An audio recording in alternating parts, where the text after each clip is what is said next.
Welcome guys, আসসালামু আলাইকুম। নতুন একটি ব্লগে আপনাদেরকে স্বাগত। আজকে ধলেশ্বরীর পাড়ের ব্লগ হবে। চলেন। আমার দেখা মতে আমি যেই জায়গা দিয়ে এখন হাঁটছি সেটা হচ্ছে মুন্সিগঞ্জের সবচেয়ে সুন্দর জায়গা। কারণ হচ্ছে এক পাশে নদী, অন্য পাশে হচ্ছে হাঁটার একটা জায়গা। আপনি যদি ইংল্যান্ডে যান দেখবেন নদীর পাড়ে এমন সুন্দর হাঁটার জায়গা। যদি আপনি থাইল্যান্ডে যান দেখবেন সমুদ্রের পাড়ে এরকম হাঁটার একটা জায়গা। যদি আপনি কক্সবাজার যান দেখবেন কক্সবাজারের সাথে আপনার হাঁটার একটা জায়গা।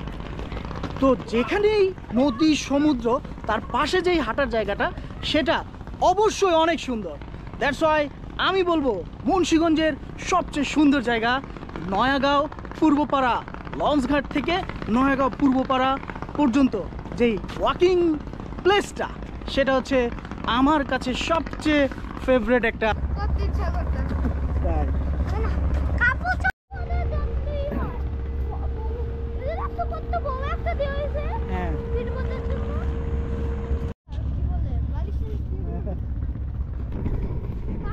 গাইস, আমরা এমন জায়গায় চলে আসছি যেটা হচ্ছে পরিত্যক্ত সোফার জায়গা। দেখেন নদীর পাড়ে পরিত্যক্ত অনেক সোফা রেখে দিছে।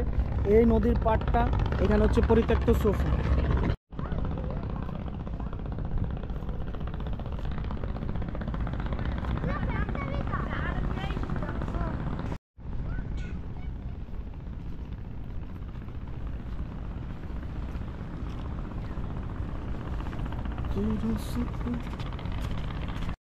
দেখেন এই জায়গাটা কিন্তু খুবই সুন্দর, একবারে চমৎকার একটা জায়গা।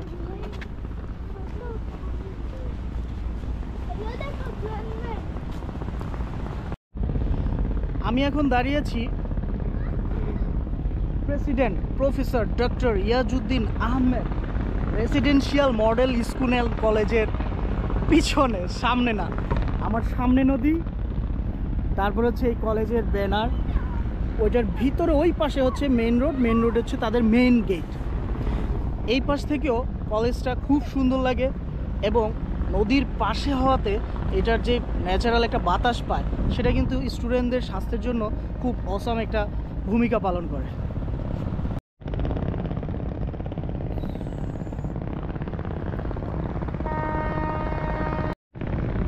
ওই সিম্বলটা, আল্লাহ লেখার যে সিম্বলটা সেটা একটা ইউনিক সিম্বল।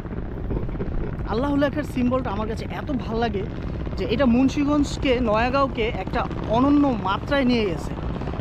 এক পাশে চান্তারা মসজিদ এবং অন্য পাশে যে প্রেসিডেন্ট স্কুলের এই আল্লাহ লেখার সিম্বল বা তাদের এই নামাজ পড়ার স্থানটায় মসজিদ তৈরি করছে তারা, সেটা অন্যরকম একটা কম্বাইন্ড তৈরি করে নয়াগাঁওকে অন্য একটা।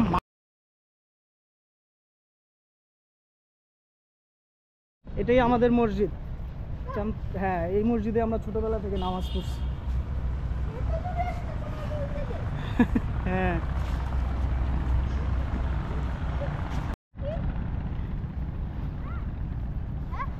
এখানে নাম দেওয়া নাই, পরে অনেক আগে মারা গেছে তো এই জন্য দেওয়া নাই। আসসালামু আলাইকুম ইয়া হালাল কবর। সবাই বলো আসসালামু আলাইকুম ইয়া হালাল কবর। সবাই আমার দাদা দাদির জন্য, আমার আত্মীয় স্বজনের জন্য দোয়া করবেন। আমরা এখন জিয়ারত এই মসজিদেই নামাজ পড়ে বড় হয়েছি ছোটবেলা থেকে। এটা একটা আবেগের জায়গা। হ্যাঁ, এটা দেখলে খুব ভালো লাগে।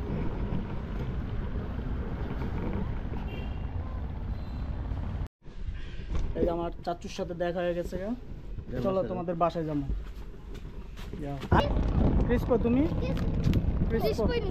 ঠিক আছে নদীর পার বসে আমি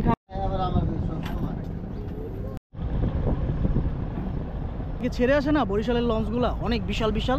এটা কিন্তু এই দিক দিয়েই যায়। যেমন একটা যাচ্ছে, এটা হচ্ছে ছোট লঞ্চ, কিন্তু এরকম বিশাল বিশাল লঞ্চগুলো এই দিক দিয়ে যায়। কি খাচ্ছ? চিপস? তুমি কি খাচ্ছ? পানির বোতল রাখার স্থান কিন্তু খুঁজে পাবেন না তো এই যে আয়নের এইখানে পানির।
গাইস এই যে চিপস পার্টি হচ্ছে নদীর পার বসে বসে নদীর ভিউ দেখা আর চিপস পার্টি করা, এটা একটা অনন্য একটা ব্যাপার।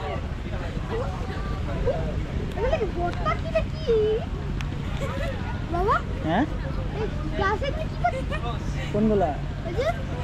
এগুলো হচ্ছে বুলবুলি।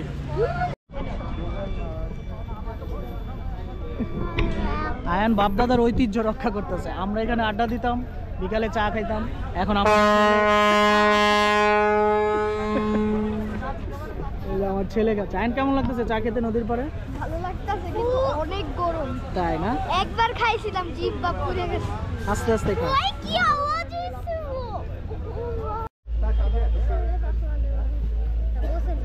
বসে না।